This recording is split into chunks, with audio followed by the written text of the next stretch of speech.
Pra gente, é Governo Presente. Sabe aquela pendência que você sempre adia? Com o Governo Presente ficou mais fácil de resolver. Com 37 edições realizadas entre a capital e o interior, o programa já alcançou a marca de 250 mil atendimentos. É cidadania, saúde, crédito para o seu negócio e muito mais. Tudo em um só lugar e mais perto de você. Governo do Amazonas. A força da nossa gente. Existe uma educação que há 45 anos transforma vidas, com projetos pioneiros de preservação e sustentabilidade.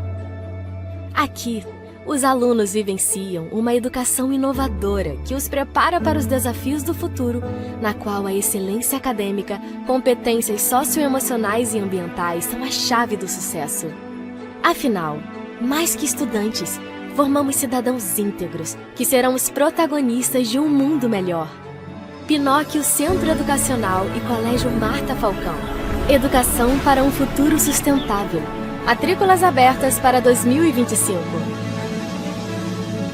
A Prefeitura de Manaus segue intensificando os serviços de sinalização viária por toda Manaus. Mais de 500 faixas de pedestres já foram revitalizadas em 57 bairros. E agora chegou a vez do Santa Etelvina. Com essa sinalização nova, o trânsito fica muito mais seguro para todo mundo. É a Prefeitura garantindo mais organização e segurança para o trânsito. É a Prefeitura de Manaus quem faz por você. Prefeitura de Manaus. Gente que trabalha. O governo do estado vem reforçando a segurança na capital. E aqui também no interior. É a Operação Segurança Presente, com mais polícia nas ruas e investimentos em novos equipamentos e tecnologia. Já atingimos a menor taxa de homicídios em 21 anos. E tolerância zero para crimes contra criança e adolescente. É mais segurança para todos. É pra já, é pra gente. Governo do Amazonas. A força da nossa gente.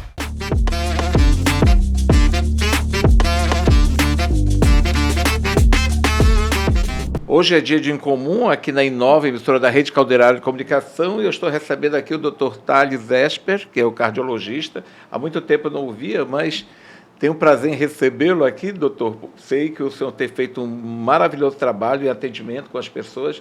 E eu abro logo nossa entrevista, nosso bate-papo, perguntando, doutor, a prevenção é o maior aliado à saúde, a prevenção com um problema do coração, né? Com o coração da gente, quando a gente vai, procura o cardiologista. Ainda é a maior aliada da prevenção? Sem dúvida. Em primeiro lugar, Júlio, muito obrigado. Eu estou muito lisonjeado de estar aqui. É sempre um prazer falar com você. Obrigado. E uma honra. Realmente, a prevenção é a alma do negócio. A prevenção é a única coisa que pode mudar o desfecho de uma situação totalmente desagradável, né? Por que isso? Porque em 17% das vezes que as pessoas falecem, o primeiro sintoma é a morte. Então aí não tem mais... Não tem mais retorno, né? Não tem mais retorno, não tem como fazer um reset na fita e começar tudo de novo, né? Infelizmente não. Então é importante a gente entender que nem sempre há aviso, nem sempre há sintoma. Agora, doutor, os homens continuam relutando a procurar o médico ou as mulheres procuram mais os médicos? Como é que funciona hoje em dia? Porque nós estamos vendo vários homens, vários, inclusive jovens, morrendo muito cedo, né? Morrendo jovens, né? Pessoas jovens, né? É verdade. Isso é preocupante, né? Bastante. Isso depende da faixa etária. Os mais, vamos chamar de os mais maduros, eles são mais relutantes em ir ao médico e as mulheres, sim, são sua maioria. Nos mais jovens, eu vejo que está havendo um balanço entre homens e mulheres que têm procurado o consultório para atendimento preventivo. Mas eu acho que o grande problema aí no caso dos jovens, Júlio, se você me permite, é que eles se sentem indestrutíveis. Ah, com certeza. Nós já passamos por lá. Já passamos por lá, doutor.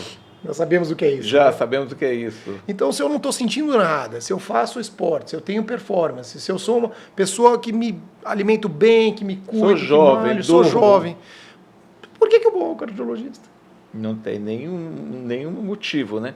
Agora, doutor, como é que são os principais sintomas de que o coração não está funcionando bem? Uma pessoa que ainda não procurou o médico e começa a observar que seu coração não está funcionando bem.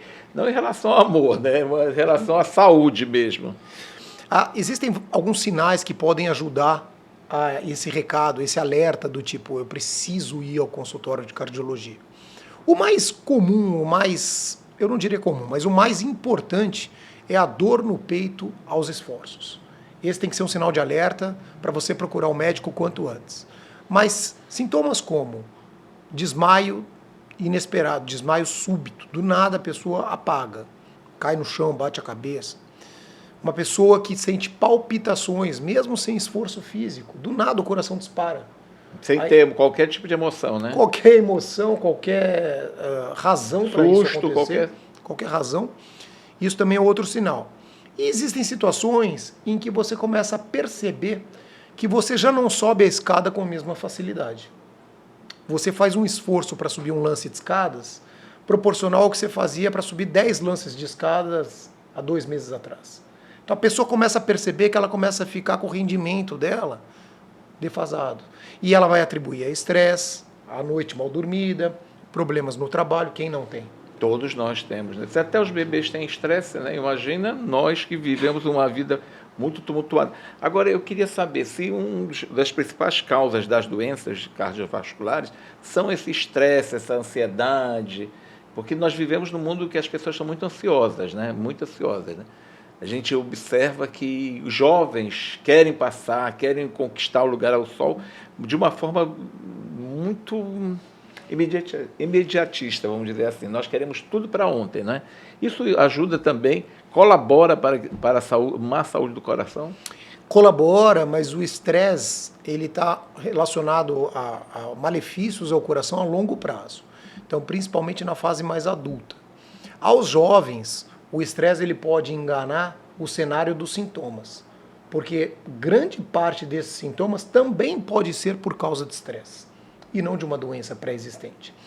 Então, esse diagnóstico diferencial, esse separar o joio do trigo, cabe ao médico. E nem sempre é fácil, Júlio.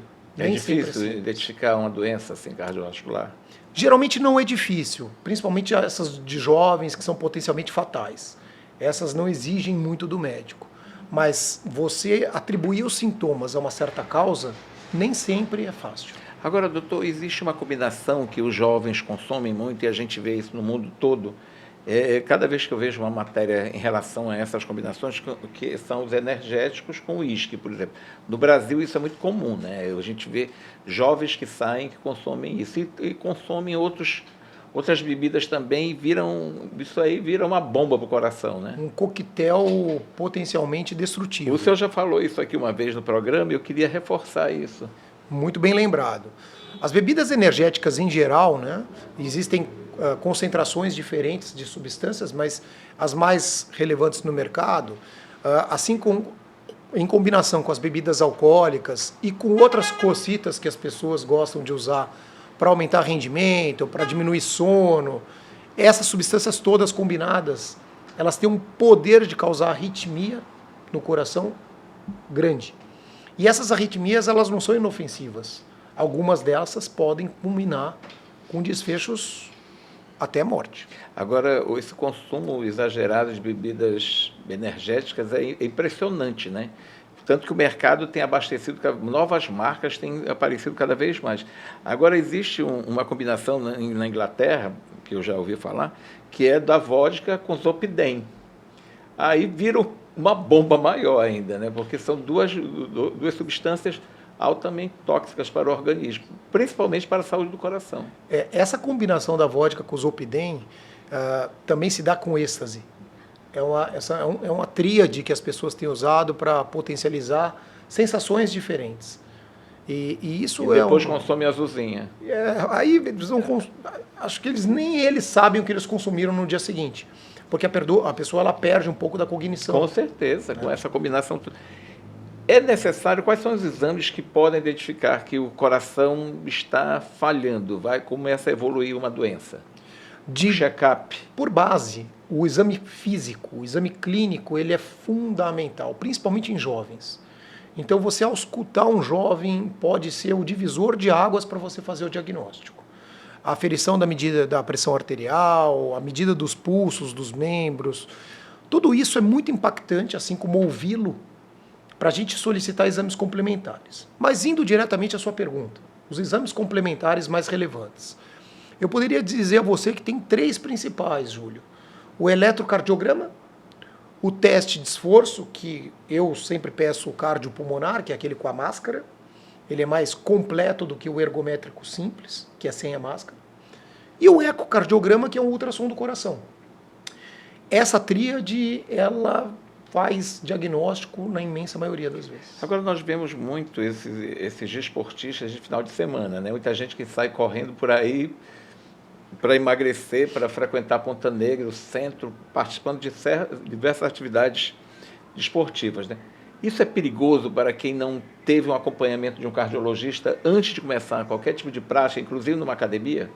Mesmo para quem faz diariamente, Júlio. Os pacientes, olha, essas pessoas que praticam esporte só aos finais de semana, elas estão correndo um risco desnecessário.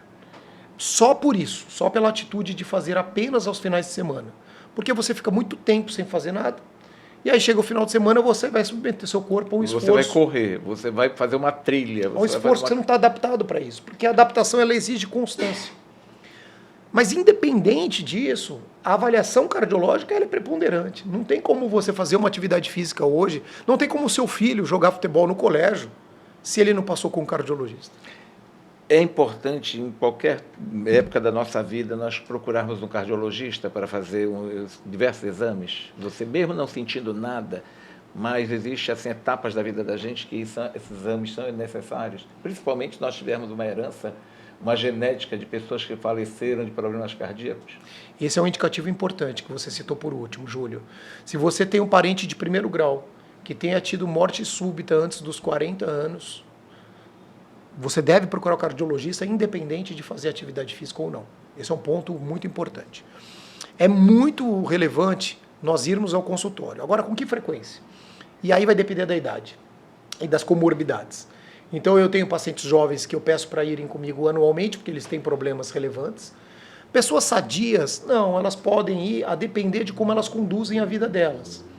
Mas a partir de 40 anos de idade, tem que ser anualmente. Mesmo, e antes é bom a gente frequentar bastante, por exemplo, políticos, advogados, médicos, que vivem ali praticamente numa artilharia, né? Numa guerra constante, né?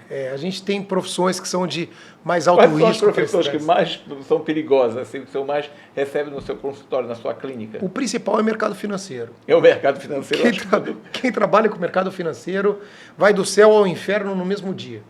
Mas o espectro de políticos, eles estão sob forte estresse quase que integralmente. Tem muito político na sua clínica? Tem bastante. Curioso sempre. Tem bastante. Hoje os empresários também estão sob forte estresse, né, com toda a situação que nós estamos vivendo no mundo. Mas você mesmo citou alguns advogados, médicos, principalmente os médicos que são plantonistas, que viram noite, enfermeiros. Essas pessoas que elas têm uma vida bastante sacrificada e com isso elas não têm tempo para se cuidar, estão sob mais alto risco. Agora, doutor Tales, muita gente tem insônia, né? Isso é uma doença mundial, que eu observo isso. Eu chego lá no próprio lugar onde eu trabalho, eu vejo que jovens ali, a minha equipe praticamente toda é jovem, eles dizem para mim, eu fiquei sem dormir a noite toda, chefe, eu estou com sono. Esses remédios ajudam, prejudicam? Como é que a gente deve administrar a nossa vida para ter uma saúde do coração boa?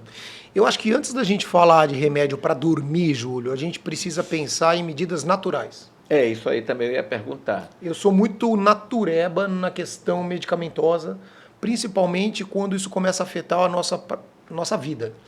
Se você está perdendo o sono, tem algo de errado, concorda? Não é de graça. Então, isso, a maior parte das vezes, a gente consegue combater a insônia com 2 atitudes. A prática de atividade física, quase que diária, principalmente aeróbia, principalmente cardio, ajuda demais. E o segundo, a higiene do sono. E o que é higiene do sono? É aquela pessoa que não vai ver um filme de ação antes de dormir. Ou então fica no celular. Fica no celular, olhando vídeo, e agora, nessa época eleitoral, imagina, nessa época eleitoral que a gente vai viver agora. São diversos ataques, né? Muitas ataques fake de todos news. os lados, um monte de coisa. A pessoa, o cérebro dela, ele está numa velocidade alta, ele está sob forte, a adrenalina está sendo descarregada. Essa pessoa não vai dormir. Não vai dormir. Então, a grande questão é a gente saber desligar os estímulos a partir de um certo horário. Eu costumo fazer isso na minha vida pessoal. Então, 2 horas antes de eu dormir, eu começo a diminuir estímulos. Isso é o que a gente chama de higiene do sono. Começo a diminuir luz, começo a diminuir sonoridade e tudo que cerca um ambiente mais calmo, geralmente uma leitura, algo mais tranquilo para o seu corpo entender que você está desligando. É uma coisa mais leve, né? E eu não consigo, por exemplo, eu confesso que eu tenho um sono muito, muito comprometido. Até porque eu não consigo dormir sem a TV ligada. A TV tem que estar ligada e tem que ser no programa de humor, senão eu não durmo direito. Aí, quando eu começo a colocar uma imagem assim de uma chuva caindo, tem épocas que eu fico mudando. Agora, tem gente que não consegue dormir com a TV ligada, né? Mas fica estressada e não consegue dormir direito. Isso tudo prejudica o coração. Prejudica porque o sono está diretamente relacionado à sua saúde cardiovascular. A privação do sono, ela é totalmente deletéria para a sua saúde. E mesmo as pessoas que acham que dormem bem, mas roncam, e tem a famosa apneia do sono, né? Que compromete 1 em cada 3 brasileiros. 1 em cada 3, imagina? Essa apneia do sono ela é extremamente deletéria para a sua saúde cardiovascular. Ela aumenta o risco de hipertensão, principalmente em jovens, de diabetes, de infarto, de AVC. Então, tem que ser visto. Quais são os hábitos que a gente deve ter alimentares saudáveis para o coração? Eu sempre sou adepto ao equilíbrio. A literatura tem essa robustez. Hoje a gente sabe muito bem que o melhor dos mundos é o equilíbrio. Equilíbrio do quê? Basicamente, 3 grupos alimentares principais. Os carboidratos, tão famosos carboidratos. Que de vez em quando são vilões, mas aí as pessoas dizem que eles são bons. O ovo, durante muito tempo, foi um vilão, né? Agora ele é benéfico, né? Depende. É igual a história da carne de porco, né? Também... Então, muito obrigado. Que bom que você tocou nesse assunto. Foi vilã também, né? Então, tanto a gema do ovo, quanto a carne de porco, eles podem ser os vilões da história, a depender da quantidade. Tudo é a quantidade. Tudo é quantidade. Tudo é quantidade. Nada deve ser eliminado. Sem radicalismo, Júlio.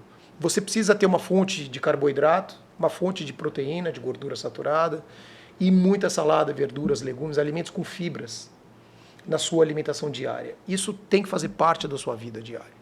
E aí vai escolher um bom carboidrato, de preferência durante a semana, um carboidrato com nível glicêmico mais baixo, por exemplo. Nada de massa. Evitar massas. Bastante queijo. Eu acho que eu vou ser apedrejado agora, mas evitar farinha. Vai ser mesmo. Né? Açúcares, refrigerantes, alimentos ultraprocessados. Permita-se, no final de semana. Aí eu acho que vale a pena, a conta fecha, vira um troféu. Deixa de ser parte da sua rotina. Eu acho que o grande segredo é a rotina, não é o final de semana. Quando você tem uma rotina enxuta, você pode se permitir férias, feriado, final de semana, datas especiais. Nos Jogos do Brasil, a maioria das pessoas não fazia churrasco, não Eu combinava com a cervejinha, que o brasileiro adora, né? É saudável, poxa. Para nós encerrarmos o nosso bate-papo aqui no Incomum, doutor, qual é o recado que o senhor pode deixar aqui para quem está adiando essa preocupação com o coração? Eu confesso que eu estou. Confesso ao vivo que estou. De vez em quando, eu tomo remédio que não é indicado para o coração, né? Eu entrevisto bons profissionais, recebo bons profissionais, mas me automedico porque eu sou hipocondríaco. Eu acho mas o coração é... Eu acho que a gente tem que procurar o cardiologista. Um médico, né? Um bom médico sempre. Eu acho, mas no quesito geral, principalmente quando a gente fala em atividade física, esportes, ainda mais esportes de alto rendimento, porque a corrida é um esporte de alto rendimento, a gente tem que ter a visão do cardiologista. O cardiologista ele tem uma visão diferente, uma visão muito mais técnica a respeito dos riscos que você está sujeito do que outras especialidades, com todo respeito. E eu acho que você deve procurar, não importa se vai ter vaga para daqui 1, 2, 3 meses no consultório. Vale a pena esperar. Vale a pena a gente ter o aval, o crivo de que você está protegido. Doutor Tales, eu quero deixar as redes sociais aqui, que as pessoas podem consultar. A One Clinic, né? É uma das redes, né? Eu trabalho na One Clinic, eu sou sócio fundador, né?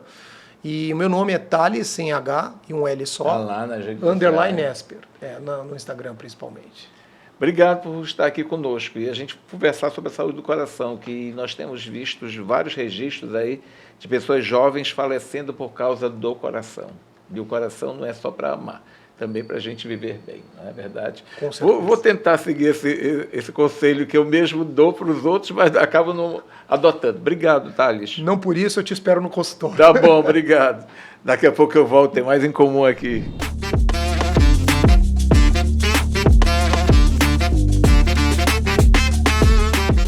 Pra já, é pra gente, é Governo Presente. Sabe aquela pendência que você sempre adia? Com o Governo Presente ficou mais fácil de resolver. Com 37 edições realizadas entre a capital e o interior, o programa já alcançou a marca de 250 mil atendimentos. É cidadania, saúde, crédito para o seu negócio e muito mais. Tudo em um só lugar e mais perto de você. Governo do Amazonas. A força da nossa gente. Existe uma educação que há 45 anos transforma vidas, com projetos pioneiros de preservação e sustentabilidade. Aqui, os alunos vivenciam uma educação inovadora que os prepara para os desafios do futuro, na qual a excelência acadêmica, competências socioemocionais e ambientais são a chave do sucesso. Afinal, mais que estudantes, formamos cidadãos íntegros que serão os protagonistas de um mundo melhor. Pinóquio Centro Educacional e Colégio Marta Falcão. Educação para um futuro sustentável. Matrículas abertas para 2025. A Prefeitura de Manaus segue intensificando os serviços de sinalização viária por toda Manaus. Mais de 500 faixas de pedestre já foram revitalizadas em 57 bairros. E agora chegou a vez do Santa Etelvina. Com essa sinalização nova, o trânsito fica muito mais seguro para todo mundo. É a Prefeitura garantindo mais organização e segurança para o trânsito. É a Prefeitura de Manaus quem faz por você. Prefeitura de Manaus. Gente que trabalha. O governo do estado vem reforçando a segurança na capital. E aqui também no interior. É a Operação Segurança Presente. Com mais polícia nas ruas e investimentos em novos equipamentos e tecnologia. Já atingimos a menor taxa de homicídios em 21 anos. E tolerância zero para crimes contra criança e adolescente. É mais segurança para todos. É pra já, é pra gente. Governo do Amazonas. A força da nossa gente.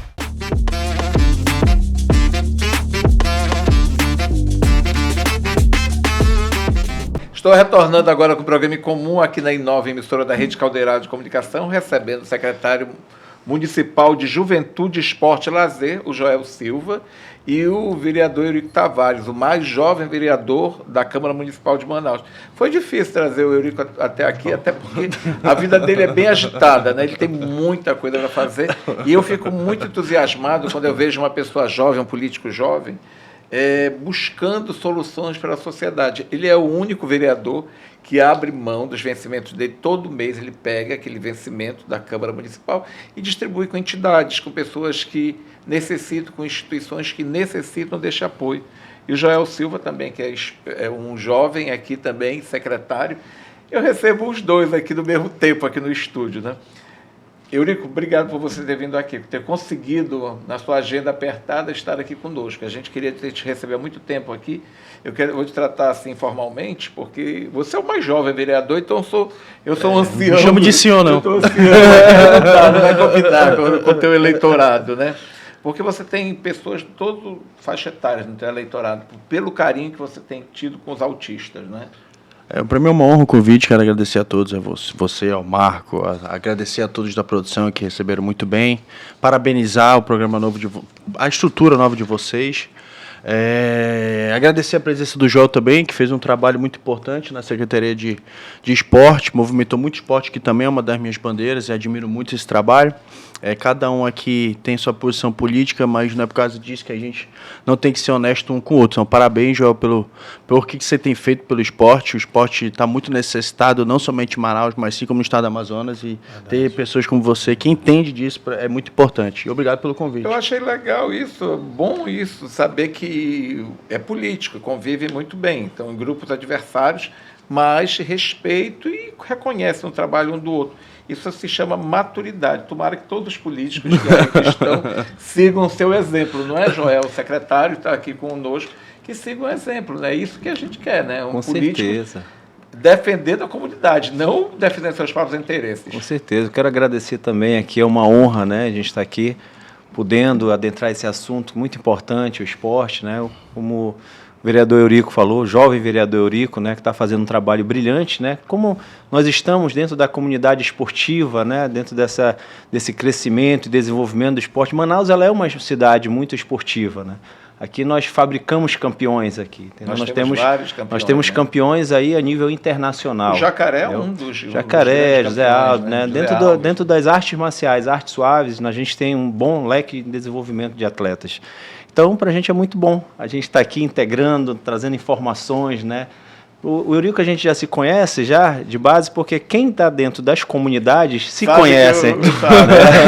Então a gente se conhece. Então, assim, ele está ali sempre ali nos bairros, né? Principalmente a periferia. Aliás, que é muito importante a gente trabalhar nisso. Nós entrarmos no ar que o Eurico é um dos grandes incentivadores dos desportistas, né? Ele é um fabricante de campeões, né? É o que eu costumo falar. São as fábricas de campeões que a gente tem dentro das comunidades. Então é muito importante quando o poder público, né, no caso... E no caso é como empresário, né, nem como político, né, como empresário, com patrocínio, com incentivo da empresa dele. Exatamente, é muito importante, né, quando o poder público, né, como eu falo, os poderes são independentes, mas é muito importante que tenham, né, esse respeito, né, essa vanguarda, isso é muito importante. E hoje, quando os vereadores realmente eles têm essa interação comunitária, só quem ganha é a comunidade, é o povo, né? Você está trocando ali, você está tirando armas das mãos de crianças e levando oportunidades, que é isso que hoje nós estamos fazendo também. Aliás, o vereador Eurico fez isso muito bem, né? E quando ele falou que, quando ele abre essa oportunidade, ele tira realmente armas. Isso me chamou a atenção. E ele fez uma postagem muito interessante, né? Que ele constrói pontes, né? Nada de... copiando, vamos dizer assim, o Pequeno Príncipe, ele constrói pontes, não muros, né? Agora, vereador, como foi essa ideia de uma hora para outra, vamos dizer assim, que é um nome que não era fortalecido na política, não tinha um padrinho político, mas de repente surgiu o Eurico, né? O Eurico causou, assim, foi o furacão das últimas eleições, né? Na Câmara Municipal, porque o Eurico não tinha nenhuma tradição política, né? De repente o Eurico ganha as eleições e vira um dos grandes nomes da Câmara Municipal de Manaus. Pois é, a gente nunca teve envolvimento com política, né? Eu nem minha família nunca fomos candidatos a nada. Inclusive, eu até brinco que eu demorei 30 dias para convencer a minha família de ser político. Ninguém queria que eu me metesse. Ninguém queria, nem pai, ninguém tive que insistir todo santo dia para eles acreditarem nesse projeto, porque é muito complicado a vida pública, né? A gente sabe que, por exemplo, a gente tem um grupo empresarial de 30 anos. Aí meu pai falava, pô, Eurico, os carros que tu vai andar, as coisas que tu vai usar, tudo vão dizer que tu roubou e tal. Eu trabalhei a vida inteira no privado pra gente chegar. Mas quando ele entendeu o propósito do que realmente eu queria e as promessas que eu fiz pra ele, porque é o seguinte, o medo do meu pai era eu andar na rua e apontar o dedo pra mim. Porque, pô, apontar o dedo pro teu filho, não, mas dizer, isso é mentiroso, é ladrão, não tem palavra. Então, assim, o que eu prometi pra minha família? Pai, eu lhe prometo, nem que eu tenha que dizer não onde eu ande, nem que eu tenha que perder voto, como diz os políticos, mas eu não vou passar, não vou apontar o dedo na rua e dizer bem assim, tu prometeu uma coisa que tu não cumpriu. Envergonhar minha Eu prefiro família. dizer não, prefiro que fique chateado ali na hora comigo do que a longo prazo ter raiva, ser uma oposição eterna, porque eu prometi uma coisa que eu não cumpri. Eu prefiro que fique chateado agora, mas que mostre que eu tenho a palavra. Então é isso que a gente está tentando construir todo santo dia dentro da vida pública, com muito orgulho. Eu digo que onde a gente anda, a gente tem o reconhecimento das comunidades, dos jovens, das famílias atípicas pela nossa luta, então isso é muito gratificante. Agora, vereador, como foi escolher essa plataforma política, né? A inclusão e o autismo, principalmente, né? Na verdade... Que o autista, coitado... na verdade... Não é coitado, assim, dizendo com pena dele, né? Muitas não tem vezes o apoio, não tem né? o apoio necessário do poder público, né? Isso deixa a gente muito entristecido, porque praticamente são mães, famílias que lutam diariamente para manter a saúde do autista, não é? Como foi essa escolha? Por incrível que pareça, eu não tenho nenhum parente com autismo, na minha família não tem ninguém atípico, né? Mas isso surgiu quando eu tinha 20 anos de idade, quase 10 anos atrás, num movimento que chamava Sopa Terapia, que a gente entregava sopa de segunda, quarta e sexta. A gente, num grupo de jovens, de amigos, que se juntava, adultos, gente de qualquer lugar se juntava e fazia parte disso. E numa dessas andanças, sempre era frequente a presença dela, tinha a mãe Dani, que ela sabia que eu gostava de ajudar muitos institutos, ajudava muitas ações sociais, filantrópicas. Era mãe de uma um filho autista. E aí ela insistia constantemente para eu conhecer o Instituto do Autismo do Amazonas, e eu não fazia ideia do que era isso. Aí de tanto ela insistir, com 20 anos, de tanto ela insistir, eu fui lá e conheci. Fui lá conhecer o Instituto, me apaixonei por aquelas crianças, então desde os meus 20 anos eu sempre ajudei o Instituto do Autismo do Amazonas.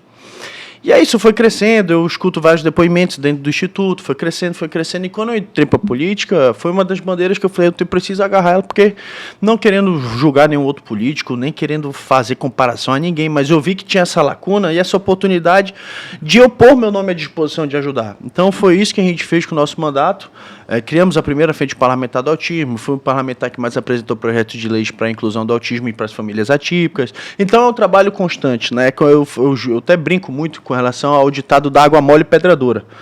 Tanto bate até que fura. Então, assim, eu brigo todo dia, eu faço projeto toda semana, brigo pelos mediadores dentro da sala de aula, insisto em salas de inclusão, insisto em áreas públicas e restaurantes para inclusão, insisto que os pais e mães atípicos têm que ter um tratamento psicossocial adequado, insisto que a mãe tem o direito, sim, de trabalhar enquanto seu filho estuda, não tem que ser mediadoras, isso é uma lei federal, tem que ter mediador cada aluno. Então, é uma constante...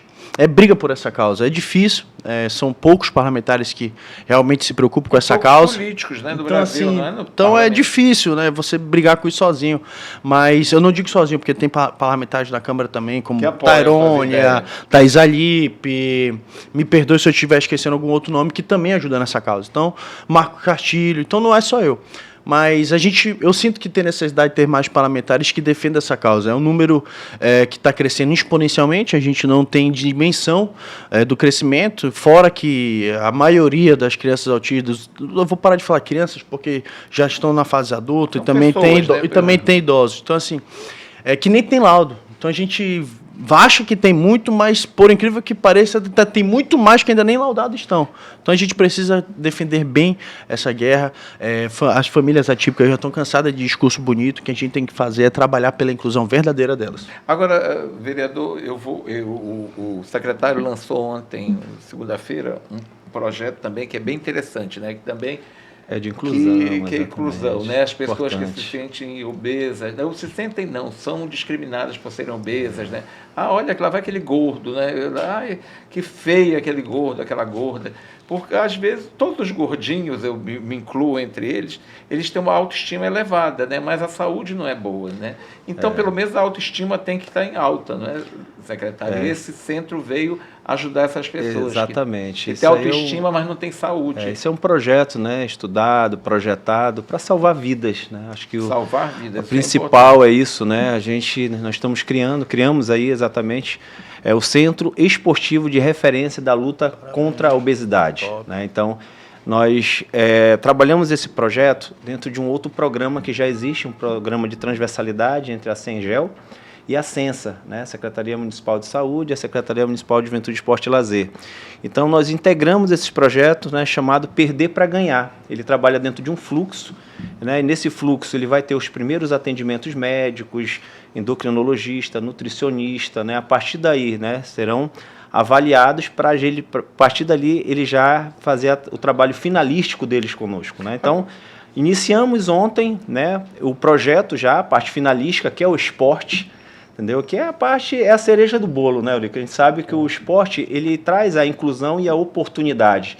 Então, a partir daí, porque isso é muito sério, né? Nós temos hoje indicadores elevadíssimos de pessoas que estão passando, né, pela doença da obesidade, né? Então, e esse tratamento hoje, nós estamos tirando essas pessoas, né? Nós estamos trazendo essas pessoas para a luz, né? Então, nós estamos dando uma oportunidade de vida para essas pessoas, né? Então, só ontem, nós fechamos a nossa primeira turma com 100, eu já não vou dizer nem pacientes. Extrapolou, né? Eu já vou dizer, previsto, né? Era 50, já 100 atletas, exatamente. Nós iniciamos uma turma piloto com 50, mas tivemos que abrir mais 50 para uma turma extra. Eu sou oposição. Mas eu vou parabenizar o trabalho. Com certeza. Para mim, merece o respeito. Para mim, a atitude começa, parabéns. Isso é um projeto que foi desenvolvido e criado pelo prefeito Renato Júnior, né? O atual prefeito, para quem não sabe. Hoje você vê o Renato bonitinho, atlético, né? O Renato já enfrentou, mas só Deus sabe. A banca daquele gordinho ali pode comprar. Mas só Deus sabe a luta dele, né? Na frente da CEMIM, várias secretarias, né? Estando ali na rua, que ele sempre foi um prefeito muito de rua, né, de estar ali próximo à comunidade. Então, para quem está ali realmente nesse sol de 40 graus, andando assim muito acima do peso, você vai ter problema de saúde. Então, ele já vinha com alguns problemas e ali foi se tratar. Então, ele é um conhecedor de causa. Então, quando ele nos chamou para esse projeto, eu falei, vamos integrar esse projeto e vamos criar esse projeto para a gente salvar vidas. Então, ele foi um grande incentivador, né? Foi um exponencial nesse projeto e hoje nós já estamos com esse projeto já ativo, já na nossa mini Vila Olímpica do Coroado. Nós temos mais 2 mini Vila Olímpica, do Santa Etelvina e do Santo Antônio. Que vão receber esse mesmo projeto. Que vão receber, mas o nosso primeiro projeto piloto é lá na mini Vila Olímpica do Coroado, né? Então, nossas inscrições, né? Nós estamos primeiramente querendo conhecer esse público, isso é muito importante, né? Já tem uma pesquisa que mostra os índices de obesidade, é uma doença mundial, né? Isso a gente vê principalmente nos Estados Unidos, né? Onde o consumo de carboidrato é bem elevado, né? Nós temos aqui na capital cerca de 16% a 17% Olha só, elevado. De obesidade, várias né? faixas etárias. Que estão exatamente já dentro do processo crítico, né? Então, isso aí é muito importante. E aí, Eurico, a gente pergunta assim, onde estão essas pessoas? Elas estão trancafiadas dentro de casa. Com certeza. Entendeu? Então, muitas vezes, os seus parentes não sabem o que fazer, não sabem como tratar, não sabem para onde levar. Então, primeiramente, a gente vem trabalhando o processo psicológico, porque muitas dessas pessoas já perderam o valor da vida, né? Já se entregaram. Então, ontem foi muito legal, né? Quando nós iniciamos com uma palestra, né? Uma psicóloga, exatamente para trabalhar, porque eles estão dando o primeiro passo, né, em favor da vida deles. Que começa com o psicológico. Exatamente. Né? Não adianta a gente emagrecer e continuar pensando como gordo, né? Que eu emagreci, mas eu continuo pensando como gordo, né? Eu não posso ver comida na minha frente que eu quero comer, né? Exatamente. Então, são indicadores que a gente tem, mas estão muito tácitos, né? Nós não sabemos se esses indicadores podem ser muito mais, porque essas pessoas estão dentro das suas casas. Então, agora que nós estamos atualizando esses dados, né? Porque realmente políticas como essas vão ao encontro da população, né? Da nossa comunidade. Então, nós estamos aí com um projeto para fabricar novos campeões. Agora, vereador Eurico, com essa sua plataforma, o senhor conversa com várias pessoas, você conversa com várias pessoas, sim ou não, ele é muito jovem. Existe ainda muito preconceito contra o autista? Tem essa história do preconceito, infelizmente, era muito grande, né? A gente cresceu, eu cresci, né? Eu tenho 63 anos, vou fazer semana que vem, e a gente cresceu com esse preconceito. Não brinca com aquele menino ali, com aquela menina ali, que ela é estranha. Já diziam isso, que a pessoa era estranha. Infelizmente, tem a questão do preconceito, infelizmente. E o preconceito, ele não fica somente na pessoa que tem a deficiência, ou na deficiência, no autismo, não. O pior é que os pais também sofrem isso. Tem pais que vão em mães que vão em médicos, e médicos que não têm experiência, e dizem que é falta de cuidado, que a pessoa não sabe cuidar bem do seu filho, que a mãe tem que ouvir de um diretor da escola ou de um professor da escola que é malcriação, que é birra do seu filho. Então, assim, quem sofre não é apenas a pessoa que tem autismo, e sim os pais que têm que ouvir esses desaforos e ouvir essas pessoas que ainda estão na época da pedra. Elas ainda não se atualizaram, não viram que a causa até é uma causa delicada, sensível, que é um transtorno que precisa ser olhado com carinho, com devido e com atenção devida. Então, além do preconceito, tem o bullying, as agressões que tem as crianças autistas. Recentemente eu denunciei uma criança autista que estava tentando entrar no elevador, o cara não deixava entrar, até que empurrou a criança e a criança caiu de cabeça. Então, assim, são coisas assim que a gente vê em depoimentos, em denúncias no gabinete, em rede social, em TV, que a gente fica abismado com tanta crueldade que tem dentro do coração dessas pessoas no tamanho do século XXI, né? Já laudada, a gente já entendendo da ciência, estudando causas até todo dia, e mesmo assim ainda existem pessoas que tratam essa pauta com indelicadeza e o principal com descaso total. Então a gente tem que trabalhar, é por isso que é muito importante a gente ter políticas públicas que blindem essas famílias atípicas. Agora, secretário, quais são os serviços que serão oferecidos lá nos centros que estão sendo criados? O primeiro já é na Vila Olímpica, mini Vila Olímpica do Coroado. Quais são os serviços que estão nosso primeiro projeto esportivo, né, nós estamos com as aulas de natação. Natação, para quem já fez natação, sabe que é um dos esportes mais completos que tem, né? Então, nós temos as nossas aulas... A pessoa com peso acima, né? Exatamente. Ele vai iniciar com a hidroginástica, né? Então, são os esportes aquáticos, né? Nós vamos começar com uma hidroginástica, um funcional, também voltado também à área das piscinas, né? Então, nós vamos trabalhar muito dentro das áreas e depois, né, a partir de uma triagem, eles já vão iniciar, né, trabalho de inicialização, as atividades de natação.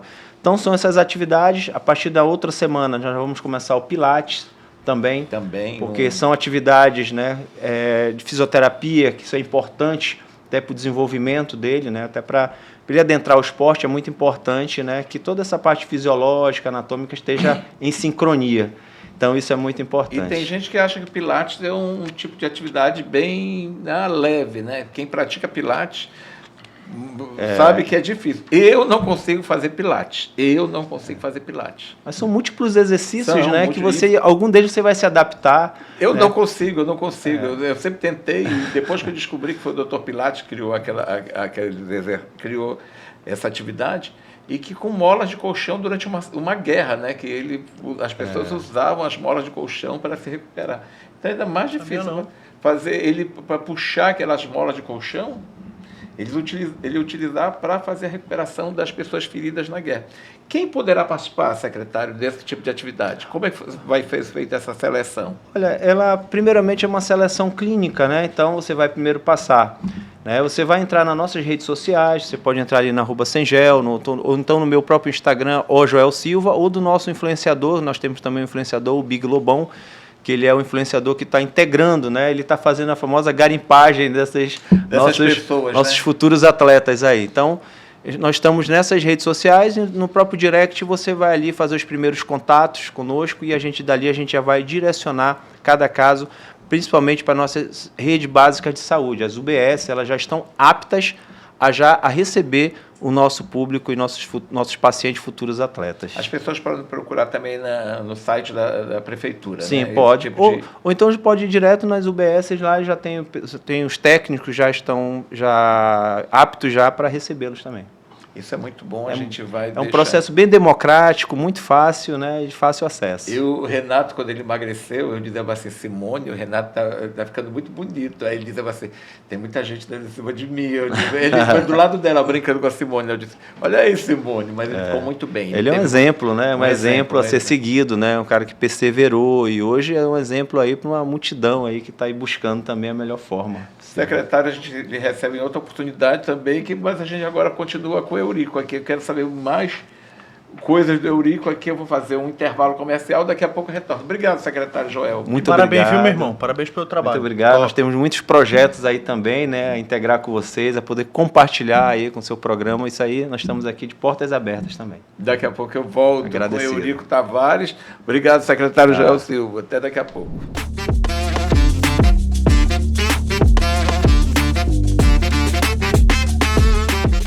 Pra já, é pra gente, é Governo Presente. Sabe aquela pendência que você sempre adia? Com o Governo Presente ficou mais fácil de resolver. Com 37 edições realizadas entre a capital e o interior, o programa já alcançou a marca de 250 mil atendimentos. É cidadania, saúde, crédito para o seu negócio e muito mais. Tudo em um só lugar e mais perto de você. Governo do Amazonas. A força da nossa gente. Existe uma educação que há 45 anos transforma vidas, com projetos pioneiros de preservação e sustentabilidade. Aqui, os alunos vivenciam uma educação inovadora que os prepara para os desafios do futuro, na qual a excelência acadêmica, competências socioemocionais e ambientais são a chave do sucesso. Afinal, mais que estudantes, formamos cidadãos íntegros que serão os protagonistas de um mundo melhor. Pinóquio Centro Educacional e Colégio Marta Falcão. Educação para um futuro sustentável. Matrículas abertas para 2025. A Prefeitura de Manaus segue intensificando os serviços de sinalização viária por toda Manaus. Mais de 500 faixas de pedestre já foram revitalizadas em 57 bairros. E agora chegou a vez do Santa Etelvina. Com essa sinalização nova, o trânsito fica muito mais seguro para todo mundo. É a Prefeitura garantindo mais organização e segurança para o trânsito. É Prefeitura de Manaus quem faz por você. Prefeitura de Manaus. Gente que trabalha. O governo do estado vem reforçando a segurança na capital.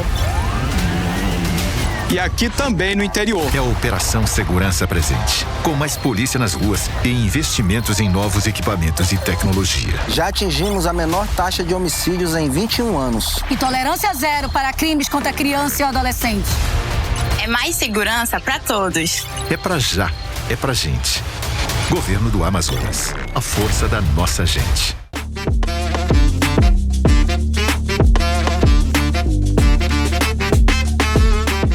Retorno com o programa em comum, continuo aqui com o vereador Eurico Tavares, eu tenho um prazer em recebê-lo aqui, o mais jovem vereador. Eu fico destacando isso porque a política tem que ter nomes jovens, tem que ter pessoas jovens decididas a ajudar a comunidade. É isso que a gente quer, Eurico. Quando a gente sabe que você é um empresário bem-sucedido, que convenceu a sua família que você iria virar político, agora você tem que fazer bonito. Em nome da família e para mostrar à sociedade que você está lá para trabalhar, não para ganhar dinheiro. Agora, o programa de capacitação TEA já chegou à segunda edição, né? E vai capacitar as pessoas sempre que vão ao atendimento. São pais e professores, né? Porque, como você mesmo falou, não se tem um treinamento de profissionais para saber como é que vão atender, vão receber essas pessoas. Eu tenho um amigo que é médico, que ele tem um filho autista. Quando o avião aterrissa, a criança tem que sair imediatamente do avião, porque se ficar ali, mantém sentado, a criança começa a entrar em desespero. Aí um dia desses falaram assim, que ele tratava mal o filho, não tinha nada a ver, ele tinha que acalmar a criança e a criança aos gritos dentro do avião, porque é um treinamento que você tem que dar ali. Olha, calma, que a gente vai descer. Mas a criança não entende, o autista não entende isso. Hoje, no mundo que a gente vive, já atualizado, como você fala, né, essa expressão, já estamos no século XXI, eu acredito que tem que ter um investimento nessa capacitação das pessoas, que é o curso ABA, que é para você saber como ter o trato, o cuidado com essas crianças autistas, nos momentos de transtorno, como cuidá-las, como acalmá-las. Então, assim, hoje, onde a gente vai, a gente encontra pessoas com autismo, tanto na questão das conexões aéreas, quanto nas escolas, quanto nas praças públicas, quanto no supermercado, em todas as áreas tem. Então, quanto mais áreas, mais lugares, tiver pessoas capacitadas para poder gerir esse tipo de situação, as famílias atípicas elas ficam mais calmas na hora de sair de casa.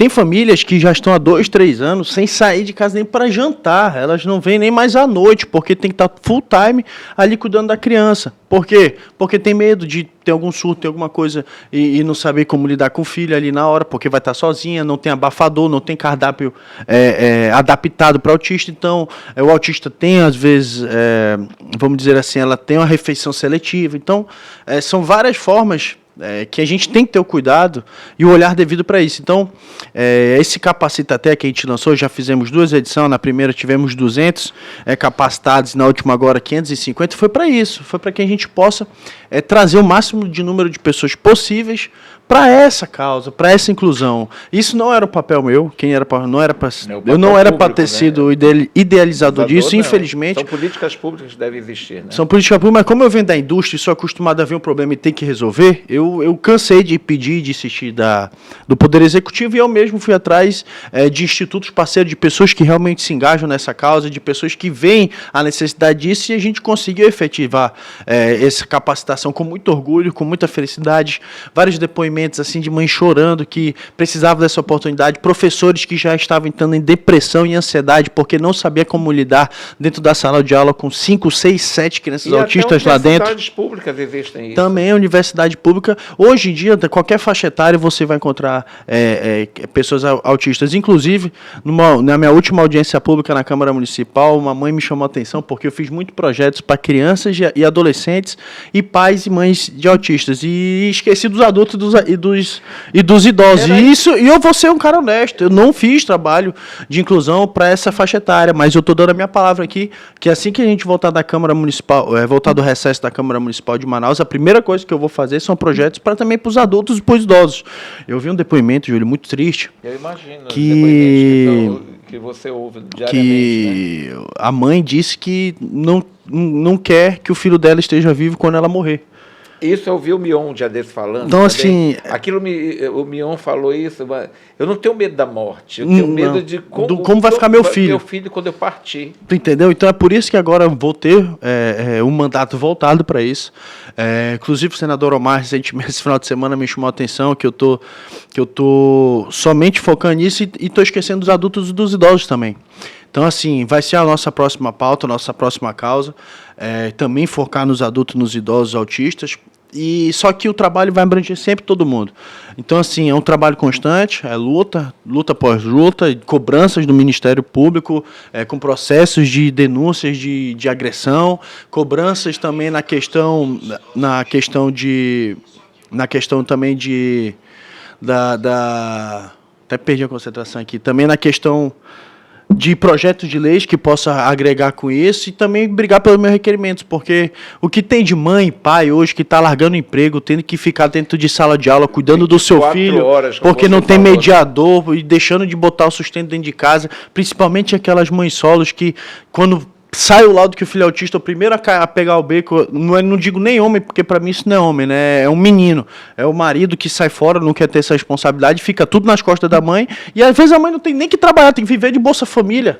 Então, assim, a gente precisa trabalhar. Não tem condição, não tem condição. Agora, vereador, existem pais autistas também que têm filhos que cuidam deles?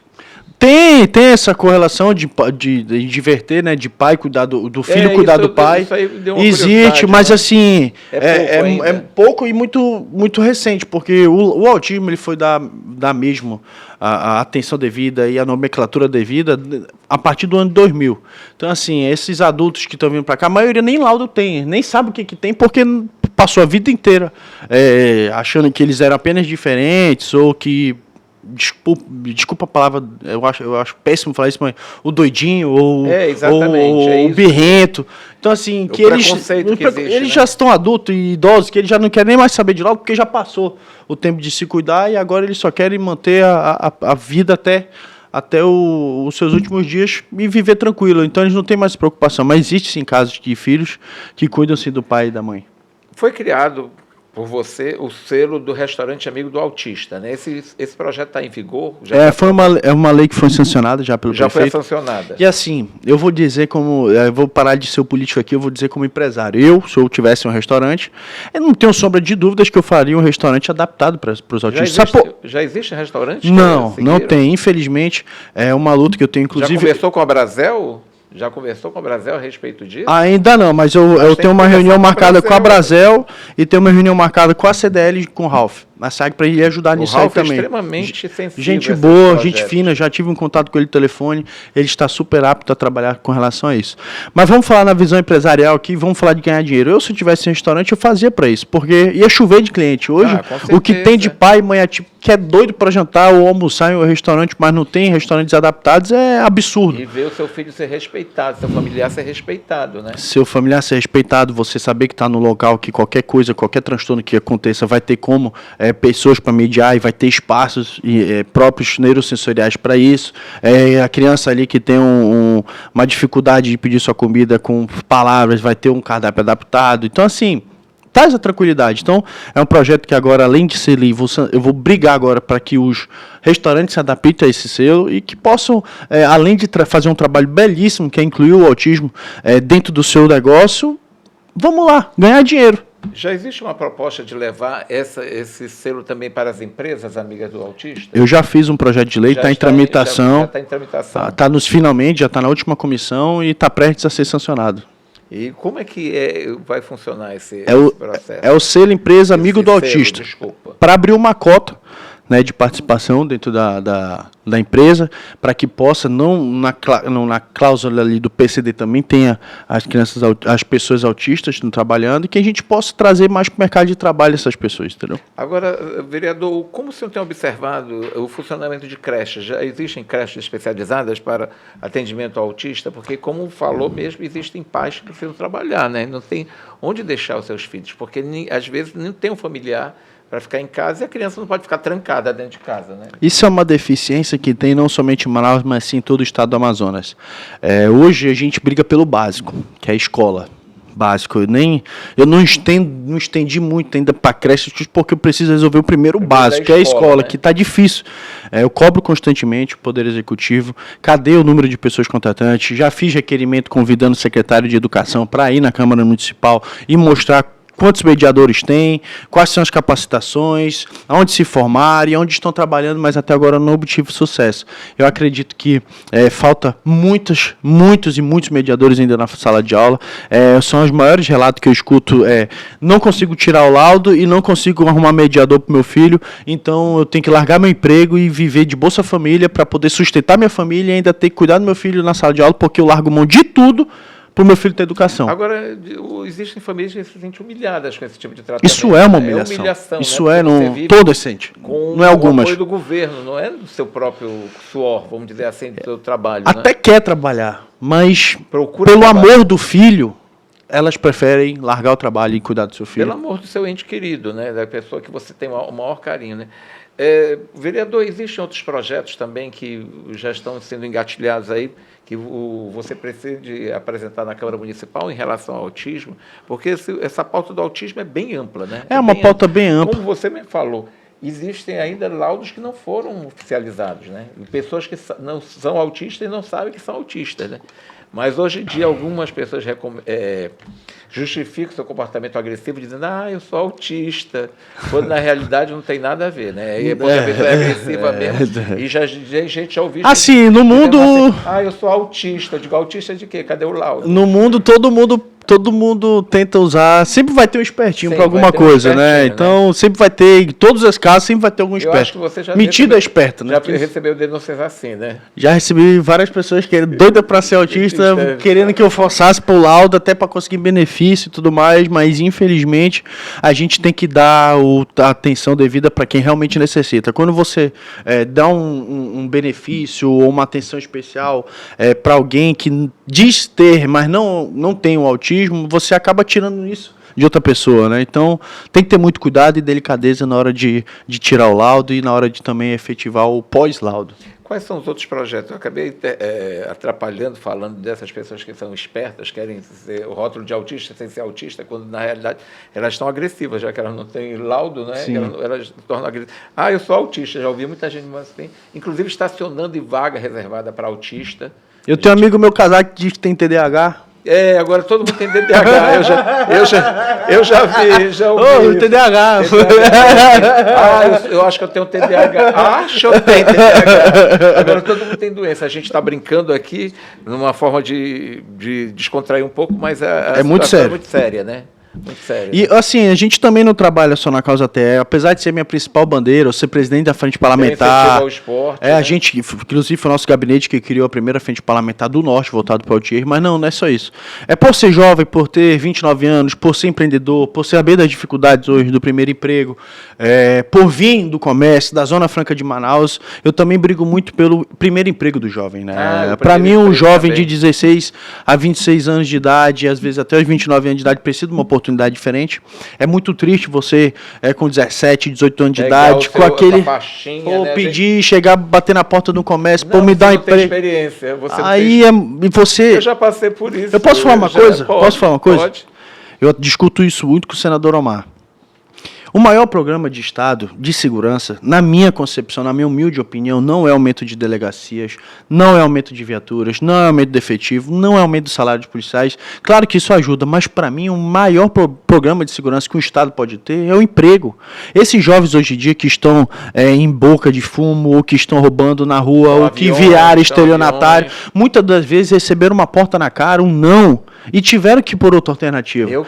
Então, assim, quando você dá emprego, gera emprego, você fomenta a esperança, dá fé, você ter 18 anos de idade, você poder ajudar sua mãe, isso transforma não somente a questão financeira da sua família, mas a visão a longo prazo daquele jovem. Aquele jovem tem esperança de um dia ser alguém, de um dia ser um juiz, um advogado, um médico, mas quando recebe uma porta na cara, aí vai olhar, aí sai de casa, tá tudo alagada, tua casa tá com 5, 6 palmos, né? 5, 6 palmos de água dentro, tua geladeira que tá 12 vezes parcelada no cartão, na terceira parcela a água levou, e a situação fica piorando, aí tu não tem emprego, aí os caras batendo toda hora na tua porta, te oferecendo para ir pro caminho do mal, você acaba indo. Então, quando se tem emprego, você diminui também a questão da violência e da insegurança que hoje tem no estado do Amazonas. Já tem um projeto também seu? Já, estão vários projetos tramitados. Brigo muito para que tenha cotas dentro da prefeitura. Hoje, a prefeitura tem 32 mil servidores diretos. Eu brigo muito para que tenha uma cota para jovens aprendizes, para que a estrutura da prefeitura também possa agregar esses jovens dentro da sua estrutura e trazendo oportunidades deles para fazer duas coisas ao mesmo tempo, que é fomentar a sua família e, ao mesmo tempo, ajudar na cidade de Manaus. Então, os jovens também têm a sua visão, os jovens merecem ser ouvidos, os jovens merecem ter oportunidade, porque muitas das ideias inovadoras que acontecem hoje no estado do Amazonas sempre parte, a maioria das vezes, por jovens. Eu vejo histórias assim de jovens que conseguiram, conquistaram, assim, chegaram a ser juízes, advogados, pessoas de sucesso, e essa oportunidade veio assim, caminhando devagar, mas teve a primeira oportunidade. Sempre tem uma história de uma pessoa que foi ajudada, né? Foi ajudada e conseguiu conquistar o seu lugar ao sol, vamos dizer assim, que é um jargão muito usado, né, vereador? Outros projetos também para o próximo mês? A gente vai ter que tirar umas 5, 6 horas aqui para falar. Então, que eu fui, muita coisa. Por curiosidade, ano passado, dos 41 vereadores, eu fui o que mais apresentou projeto de lei. Então, foram mais de 60 projetos de leis apresentados. Fiquei top 3 do mais requerimentos, fui o segundo mais econômico dos 41, então assim, se a gente for falar de projeto de lei e requerimento, a gente vai ter que tirar uma tarde toda aqui. Mas o que eu quero dizer é o seguinte, a minha Causa Terra vai continuar sendo uma luta muito constante, com o avanço e o número de crianças e adolescentes e adultos sendo laudados e descobertos que têm o autismo, a gente precisa efetivar mais ainda essa luta. Eu vou continuar constantemente lutando e brigando para que as famílias atípicas tenham seus direitos básicos. Eu não peço muita coisa, eu não peço luxo, eu não peço nada de extraordinário, eu só peço o básico que eles precisam de uma forma respeitosa. Eles precisam apenas ter respeito e ter inclusão. Vou continuar brigando para que o jovem tenha o seu primeiro emprego, para que o jovem um dia seja um microempreendedor, para que tenha o seu fomento, o seu microfinanciamento na hora que quiser investir, para que você que queira ser um blogueiro possa comprar um telefone, ou para você que queira ser uma costureira, ou fazer um bolo dentro da sua garagem para poder vender dentro da sua escola, faculdade, você tem essa oportunidade, porque o empreendedorismo também salva muita gente. Eu venho dessa família empreendedora, tem uns 4 tios, todos empreendedores, meu pai é empreendedor, um grupo familiar empreendedor, minha família toda dentro da empresa. Então, assim, fomentar esses jovens para que um dia eles possam ser um grande empresário, representar o estado do Amazonas através da Zona Franca de Manaus para o Brasil e para o mundo afora, seria uma honra para mim, e é por isso que eu trabalho todo dia para isso. Vereador, antes de encerrar a nossa entrevista, quero dizer para o meu telespectador que depois que eu termine o período de trabalho do vereador, ele vai para a empresa cuidar tem que pagar as contas da atividade dele. Não fica, não, olha quanto eu ganhei aí. Não, dá não. Acompanhar tudinho, né? O vereador é empresário mesmo. Diariamente vai lá na empresa. É o olho do dono que engorda o gado. Engorda o gado, né? Vereador, muito obrigado. Vou deixar suas redes sociais aqui. Segue aí, @EuricoTavaresAM, acompanhe o nosso trabalho. Eu sempre digo isso, não escute muito o político, não. Vá atrás de saber o que ele faz, quais são os efetivos, vai no portal da transparência, vê o que ele está falando é verdade, é mentira, acompanhe nas redes sociais para ver o dia a dia dele. E lá no meu Instagram está meu dia a dia, vocês vão ver que aqui tem trabalho. Obrigado, vereador. Obrigado. Semana que vem eu volto com mais Em Comum, aqui na Inova. Até semana que vem.